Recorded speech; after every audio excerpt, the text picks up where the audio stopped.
warahmatullahi wabarakatuh. Waalaikumsalam warahmatullahi wabarakatuh. Selamat pagi saudara sekalian.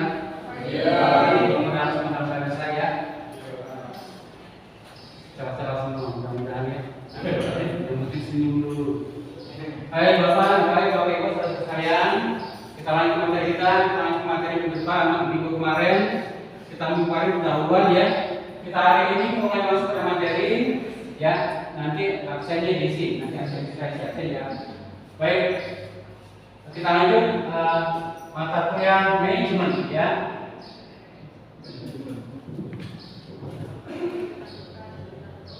Manajemen. Ya Bapak Ibu saudara sekalian, seperti sudah saya jelaskan minggu kemarin bahwa manajemen itu sangat penting ya. Jangankan untuk perusahaan, jangan untuk masyarakat individu kita, manajemen itu sangat penting. Kenapa? Karena manajemen adalah proses pengaturan. Untuk apa pengaturan ini dia? Nah, Bapak Ibu saudara sekalian, seperti sudah saya jelaskan minggu kemarin tentang apa itu manajemen. Sekarang akan kita lihat lagi, ya. Manajemen itu sebenarnya apa? Ya, manajemen berasal dari kata to apa? Manage, to manage, yang artinya adalah mengatur. Mengatur. Jadi manajemen itu berasal dari kata to manage, yang artinya adalah mengatur. Nah, kalau kita sampai pada definisi manajemen atau mengatur, ya, maka di pertanyaan ada di benak kita ada banyak pertanyaan. Contohnya apa? Mengapa diatur? Untuk apa diatur? Ya, siapa yang mengatur? Mengapa harus diatur? Bagaimana cara mengatur? Ya, kita lihat untuk apa diatur? Mengapa diatur? Siapa yang akan diatur? Siapa yang mengatur? Apa tujuan pengaturan itu? Nah, Bapak Ibu saudara sekalian ini kuliah di jurusan manajemen, ya manajemen. Satu hal yang perlu saudara ingat bahwa pada saat ini saudara semua adalah manajer. Saudara adalah manajer tanpa terkecuali Bapak Ibu, ya. Jadi mulai dari sekarang bersikaplah, ya, berbuatlah, berpikirlah bahwa saudara adalah manajer. Seorang pemimpin dalam sebuah organisasi yang saudara pimpin. Nah, di dalam sebuah organisasi, seorang manajer itu, Bapak Ibu, perlu diingat, saudara hanya punya satu tanggung jawab. Ingat ya, tanggung jawab saudara hanya satu sebagai seorang manajer. Apa itu? Ya, tanggung jawabnya mencapai tujuan organisasi yang saudara pimpin. Nah, mencapai tujuan organisasi yang saudara pimpin itulah tanggung jawab utama. Ingat itu ya. Jadi saudara harus ingat bahwa tanggung jawab saudara hanya satu. Sebagai seorang pemimpin, sebagai seorang manajer, tanggung jawab saudara mencapai tujuan organisasi yang saudara pimpin dengan baik, ya, dengan baik. Ini tanggung jawabmu, tidak ada lain yang kita lakukan. Tapi Bapak Ibu saudara sekalian, untuk mencapai ini, ya, untuk mencapai itu, kita ada lagi pertanyaan di mana kita, apa yang harus saya lakukan, ya? Apa yang harus saya lakukan agar ini tercapai? Apa yang harus saya lakukan? Kalau kita bertanya, apa yang harus saya lakukan agar ini bisa tercapai dengan baik? Banyak hal yang harus saudara lakukan. Banyak hal yang harus saudara lakukan. Ya, mulai dari apa tadi? Apa yang harus saya lakukan? Bagaimana cara melakukannya? Di mana? Siapa yang melakukannya? Siapa yang kita atur? Kapan proses pengaturan itu harus saudara lakukan? lakukan agar ini tercapai dengan baik. Nah, untuk melihat apa saja tindakan, apa saja proses, apa saja unsur yang harus dilakukan agar ini bisa tercapai dengan baik, Bapak Ibu, ya, kita lihat definisi, salah satu definisi manajemen, ya. Manajemen adalah ilmu dan seni, ilmu dan seni. Planning, organizing, staffing, directing, dan control. Nah, saudara-saudara sekalian, ya, lihat di sini, perhatikan di sini. Manajemen adalah ilmu dan seni. Ilmu apa, Bapak Ibu? Ilmu mengatur. Manajemen itu ilmu mengatur, ya. Mengatur siapa? Mengatur apa? Resourcesnya, sumber daya yang kita miliki itu tanggung jawab kita mengaturnya. Resources, sumber daya, ya, sumber daya yang kita miliki. Metode, mesin, materai, informasi itu adalah sumber daya yang harus kita atur. Kalau kita tidak bisa, kita tidak memiliki ilmu bagaimana cara mengatur sumber daya, resources itu, maka tidak mungkin ini bisa tercapai dengan baik, Bapak Ibu. Ya, jadi kita harus punya ilmu agar tindakan-tindakan ini bisa kita lakukan. Ya, ilmu, ya, ilmu mengatur. Kemudian seni mengatur. Seni mengatur, Bapak Ibu. Kenapa katakan seni? Kita punya anak 3 orang, ya, ibarat kita punya anak 3 orang. Walaupun anak kita itu anak kandung semua 3-tiganya, cara mengatur mereka itu berbeda. Kenapa? Karena mereka punya sifat yang berbeda. Tetapi tanggung jawab kita, walaupun mereka punya sifat yang berbeda, tanggung jawab kita untuk mencapai ini dengan baik. Lalu bagaimana cara kita mengatur mereka semua yang berbeda sifat, berbeda perilaku, berbeda keahlian, berbeda tanggung jawab agar sama-sama bisa mencapai ini. Inilah bagaimana dituntut seorang manajer bisa menyelesaikan itu dengan baik. Ya, itulah seni. Kenapa? Karena satu permasalahan jika diselesaikan oleh 2 orang yang berbeda, mungkin cara prosesnya berbeda. Itulah seni. Tentang bagaimana proses, bagaimana cara mengatur mereka itu boleh siapapun boleh. Yang penting hasilnya akan lebih baik. Itu yang penting kita capai. Ya. Nah, kemudian bagaimana ini bisa tercapai dengan baik? Kita harus ada tindakan-tindakan. Tindakan-tindakan inilah yang di dalam manajemen kita sebut dengan fungsi manajemen. Inilah fungsi manajemen. Planning, organizing, staffing, directing, dan controlling.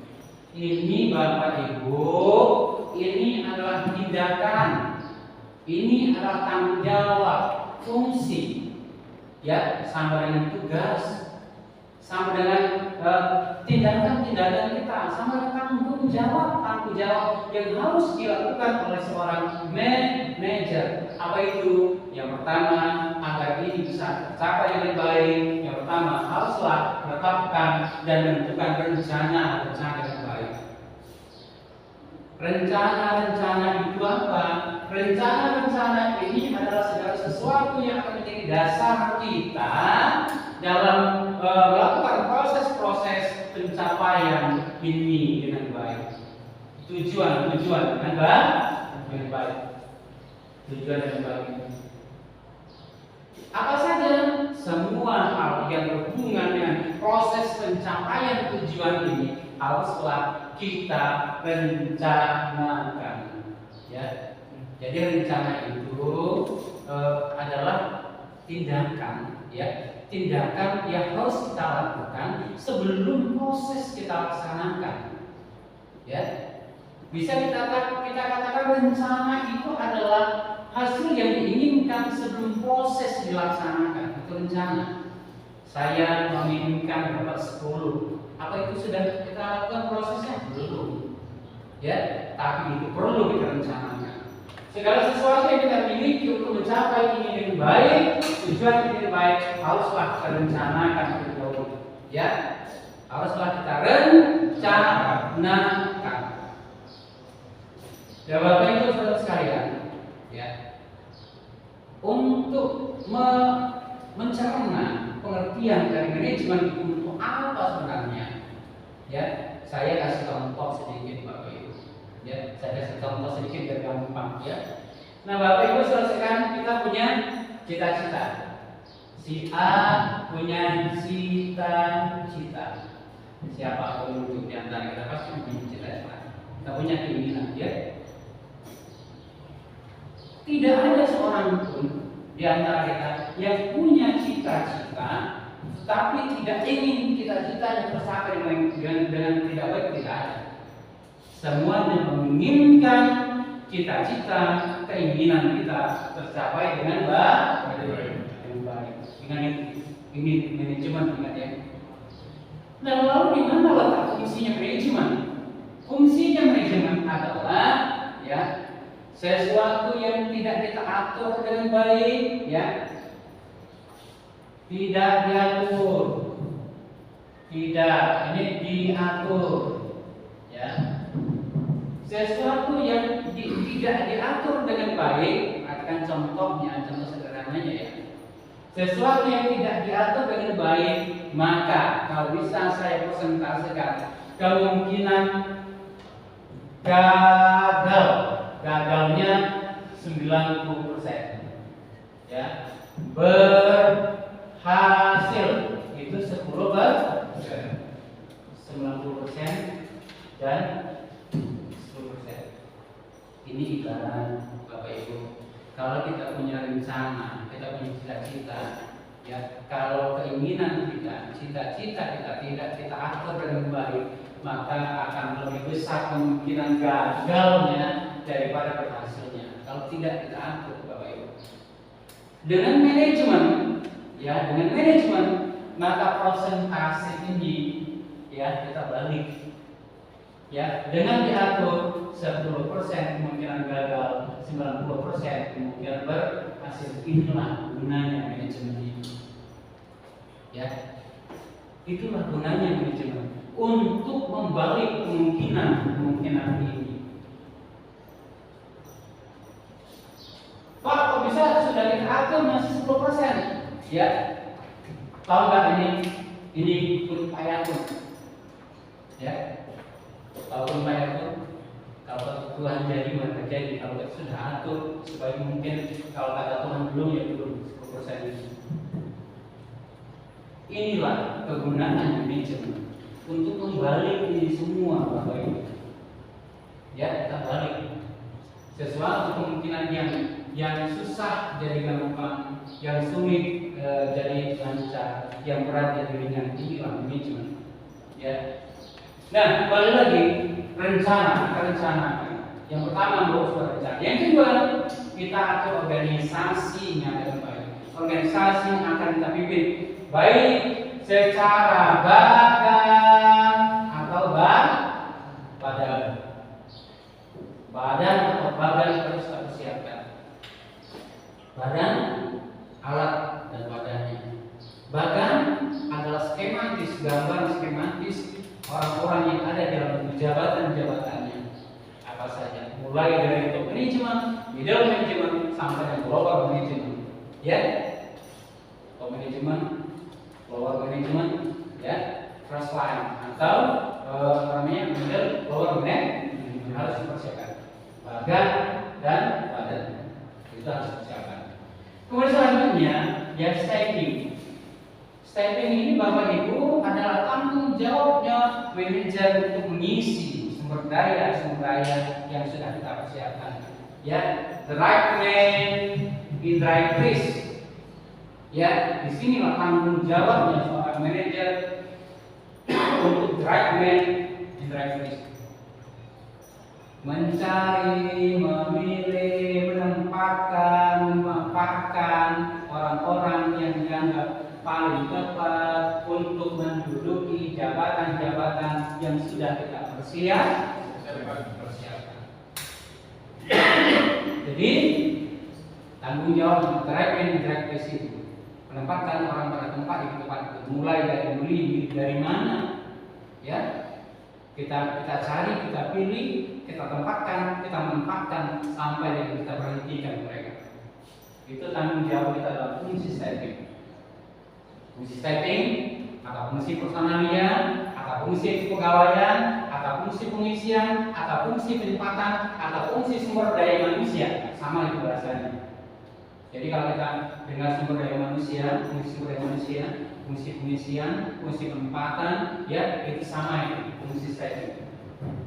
Ya, setelah mereka terisi dengan baik, maka agar mereka itu memberikan manfaat bagi organisasi, maka mereka harus kita gerakkan. Kita gerakkan, directing. Bis kota itu enggak ada gunanya. Supirnya ada, keneknya ada, penumpangnya banyak. Kalau nggak jalan, tidak pernah nyampe itu. Ya, bis kota itu bisnya kalau penuh, kalau nggak kita jalankan, nggak pernah sampai tujuan. Jadi nggak mungkin jalan dewek mobilnya itu. Harus kita gerakan, directing activity. Kita arahkan, kita gerakkan. Barulah sampai pada tujuan. Setelah mereka berjalan, maka tinggal tanggung jawab kita yang terakhir adalah kontrol, mengawasi jalannya kendaraan itu, mengawasi jalannya organisasi itu. Ya. Nah, dalam fungsi ini, di sini ada namanya fungsi correcting and evaluating. Koreksi,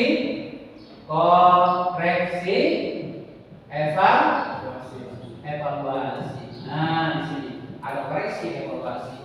Di sinilah kita akan bisa melihat yang sudah kita lakukan ini benar atau salah, menyimpang atau tidak menyimpang. Kalau sudah kita lakukan koreksi dan evaluasi, dan kita bisa merasakan itu salah atau benar, ya. Apa barometernya? Controlling itu barometernya adalah planning. Ya, controlling itu barometernya adalah planning. Kita tidak mungkin bisa mengatakan itu benar atau salah kalau kita tidak tahu mana yang benar dan mana yang salah. Ya, kita bisa mengatakan sesuatu itu benar atau salah kalau kita tahu mana yang benar, mana yang salah. Pada saat kita koreksi, kalau kita mengatakan itu benar, benarnya menurut apa? Benarnya menurut rencana, sesuai dengan rencana. Kalau tidak sesuai dengan rencana, maka itu salah. Kalau sudah koreksi, evaluasi, maka kita tahu berapa benarnya, berapa salahnya. Barulah kita beri penilaian. Oh, benarnya 80, ya, salahnya 20. Berarti masih ada 20% yang salah. Ini, ya. Makanya dalam sini selain ada koreksi evaluasi, ada fungsi yang namanya perbaikan. Nah, fungsi kontrol ini lah. Perbaikan ini ada proses kita memperbaiki kemungkinan kesalahan yang 20% ini agar bisa mencapai 100% kebenaran. Ya,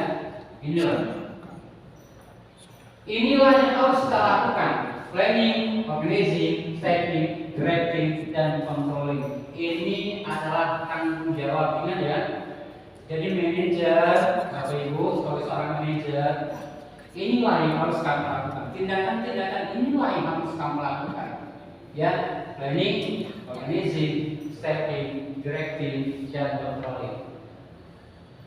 Ini semua Bapak Ibu tidak akan bisa tercapai dengan baik. Tindakan-tindakan ini tidak akan bisa tercapai dengan baik, saya, kalau tidak ada alatnya. Harus ditopang dengan alat-alat yang cukup. Alat yang cukup itu namanya sebentar ya. Alat-alat itu namanya manajemen. Harus ada alatnya.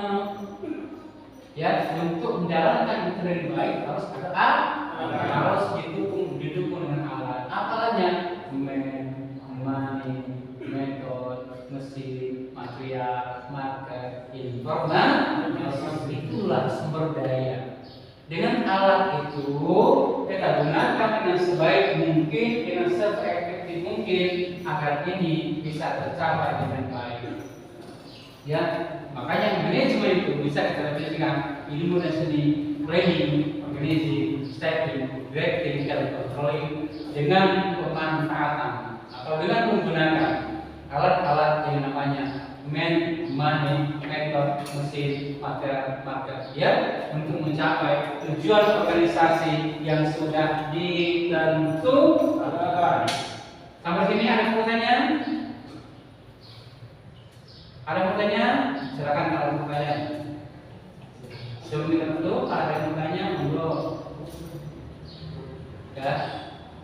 Kalau ada yang mau tanya, mau silakan tanya, nggak apa-apa. Nanya nih ya, nggak apa-apa. Ayo silakan, ada yang tanya. Gak ada? Cukup? Cukup benar? Jelas ya? Oke, Bapak Ibu sekalian, materi tes cukup singkat ini mudah-mudahan ada yang nyambung, baik sedikit ya. Mudah-mudahan kita bahas kembali ya. Mudah-mudahan ini mengingatkan kita kembali ya dengan materi-materi yang minggu kemarin sudah kita bahas ya. Bapak Ibu sekalian, kalau tidak ada pertanyaan dari materi saya hari ini, saya cepat sampai di sini ya. Saudara kalau membaca-baca di rumah ya. Minggu depan kalau ada pertanyaan silahkan ditanyakan di rumah ya. Saya hari ini wassalamualaikum warahmatullahi wabarakatuh. Selamat siang. Terima kasih semua.